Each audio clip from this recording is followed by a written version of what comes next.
Vamos ter uma Superliga Europeia. Entenda como ela vai funcionar e os desdobramentos dessa possível competição.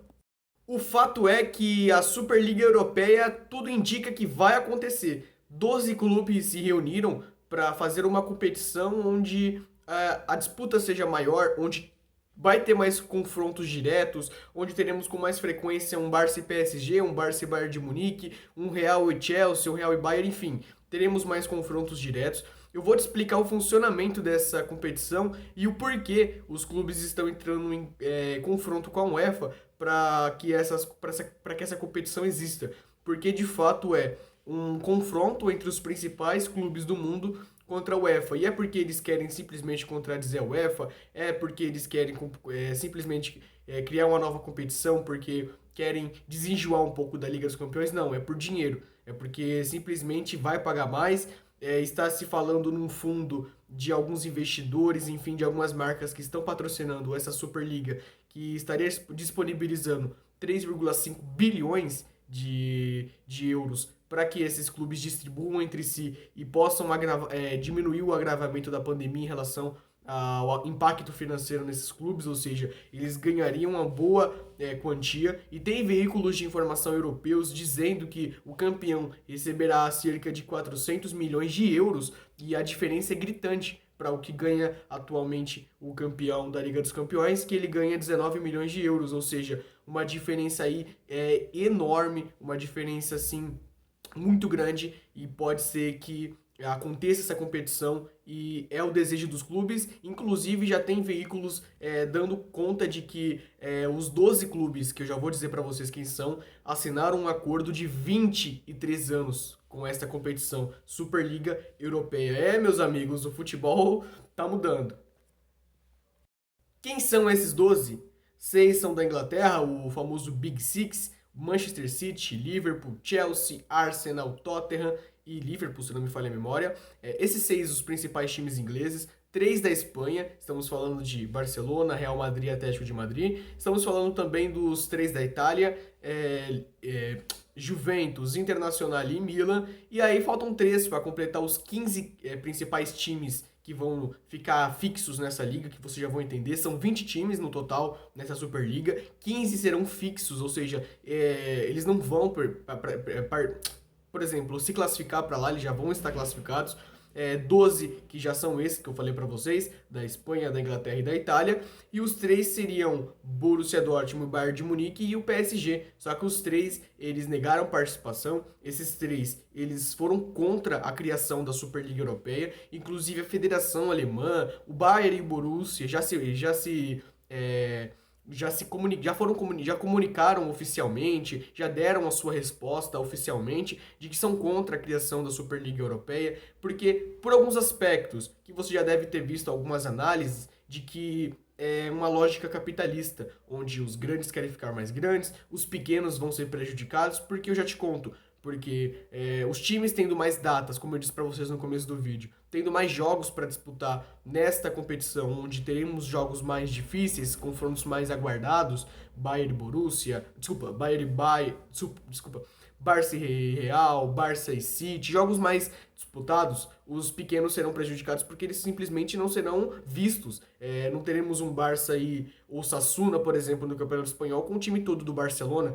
Então são agravamentos em que teremos esse impacto nos clubes pequenos e médios de toda a Europa, um impacto negativo, que alguns times já foram contra, já se posicionaram contra, que é o caso do Bayern, do Borussia e do PSG, que assinaram, que já mostraram que são contra e que não aceitaram essa proposta. O presidente dessa Superliga Europeia é o Florentino Pérez, o presidente do Real Madrid. Esses 12 clubes que já estão confirmados, eles estão juntos neste objetivo.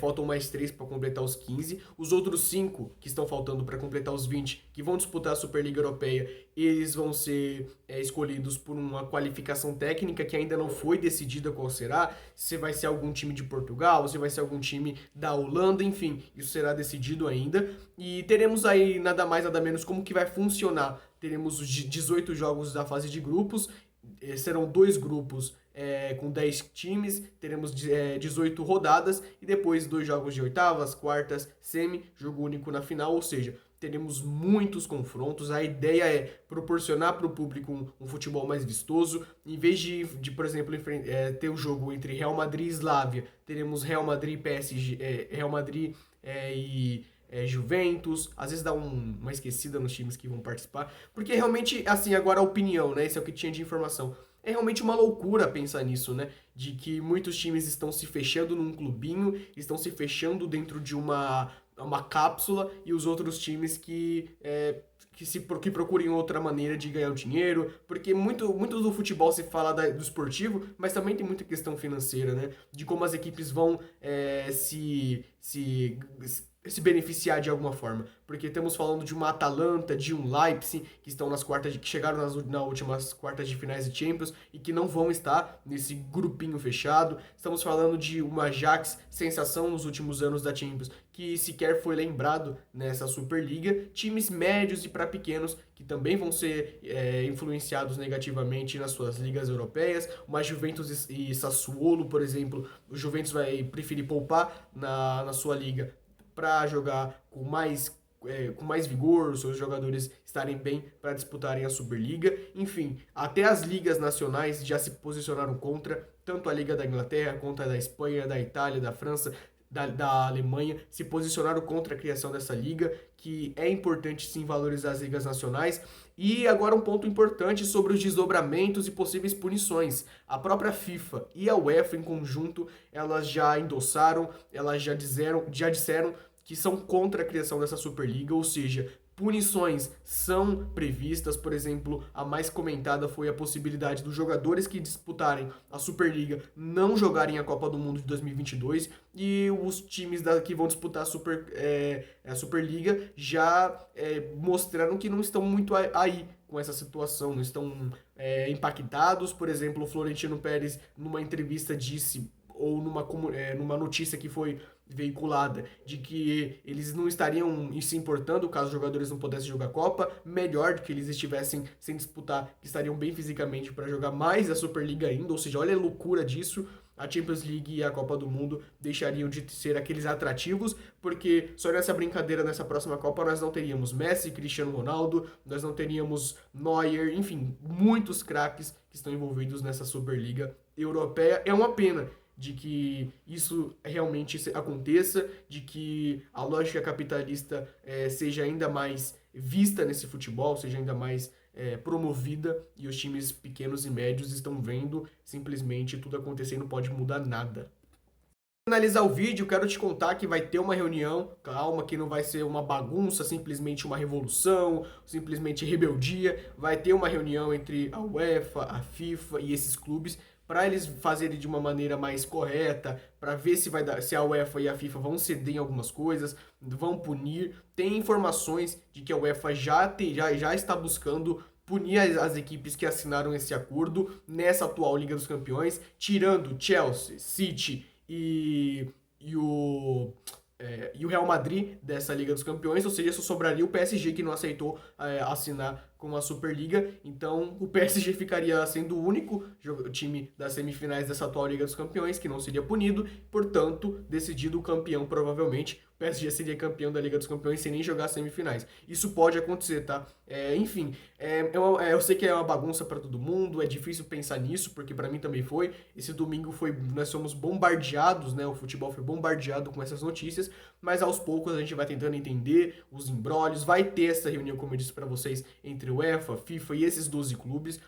Se esses 12 clubes estão criando essa Superliga e estão confiantes de que é um produto interessante para os fãs, de que é muito mais interessante ter jogos mais competitivos logo na fase de grupos do que não ter, porque eles têm algum embasamento jurídico, eles não estão fazendo por fazer. O presidente do Real Madrid, muito conceituado, muito respeitado na Europa, é o presidente da Superliga e também tem suas responsabilidades. Então vamos ver os desdobramentos. A minha opinião é que é um absurdo, eu não concordo com a criação da Superliga, eu valorizo as ligas nacionais, eu valorizo as Copas nacionais. O Barcelona recentemente foi campeão da Copa Nacional. Na Inglaterra, por exemplo, o Chelsea desbancou o City, tá na final contra o Leicester, final da Copa da Inglaterra, isso ninguém lembra, o Leicester não foi nem lembrado para a Liga dos Campeões, recentemente foi campeão da Premier League, ó, não foi nem lembrado. Enfim, são coisas que a gente se chateia um pouco, mas que às vezes a gente não tem o que fazer, né? Se dinheiro está envolvido, se o campeão da Superliga vai ganhar 400 milhões de euros, eu quero ver quem vai negar essa possibilidade. Enfim, são desdobramentos que ainda vão rolar. Eu quero manter vocês informados. Então, se você gostou desse vídeo, deixe seu like, se inscreva no canal, comente aqui suas sensações com essa Superliga Europeia que provavelmente vai ser criada. E claro, se você conhece alguém que nem sabe dessa notícia, pega esse link e compartilha para essas pessoas ficarem sabendo e provavelmente vai ficar assim, ó, bravo. Tchau, galera. Eu tô ficando por aqui. Até o nosso próximo vídeo. Vou manter vocês bem informados, hein? Se aguardem. Fui!